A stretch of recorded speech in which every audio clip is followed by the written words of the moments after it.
Hi everyone, আসসালামু আলাইকুম। I hope সবাই খুব ভালো আছেন, আমিও খুব ভালো আছি। আজকে আমি যে কেকটা ডেকোরেশন করতেছি এটি ছিল 1 পাউন্ডের একটি ভ্যানিলা ফ্লেভারের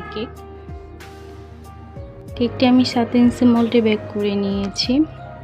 আমার কাছে কেকটা না পার্সোনালি খুব বেশি ভালো লেগেছে। আমি জানি না কার কাছে কেমন লেগেছে, বাট আমার কাছে খুব ভালো লেগেছে।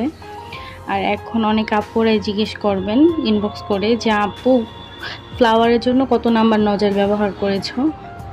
ফ্লাওয়ারের কোনো নজেলের নাম্বার ছিল না, এটা কোনো সুপার শপ বা দোকানে যেয়ে বললেই হবে যে যেখানে কেকের জিনিস পাওয়া যায় সেখানে যেয়ে বললেই হবে যে একটা ফ্লাওয়ারের নজেল লাগবে, তো তারাই দিয়ে দিবে। বাট আপনারা যখন নজেল কিনবেন তখন দেখবেন অনেক পদের নজেল পাওয়া যায়।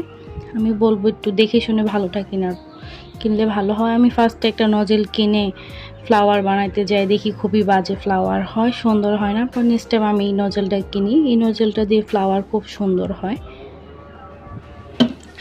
আজকে যে কেকটা ডেকোরেশন করতেছি এটা কোনো কাস্টমাইজ করা কেক ছিল না। আপু বলেছিল আপু তোমার যেভাবে ভালো লাগে সেভাবে ডেকোরেশন করে দিও, তোমার মনের মতো।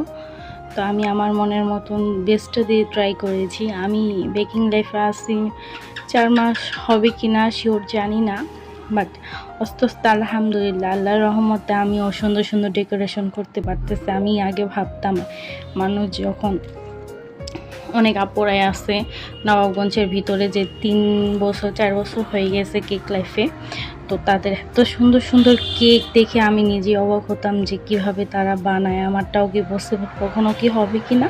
কিন্তু এখন আস্তে আস্তে দেখতেছি যে না, আমারটাও বেটার হচ্ছে আগের থেকে।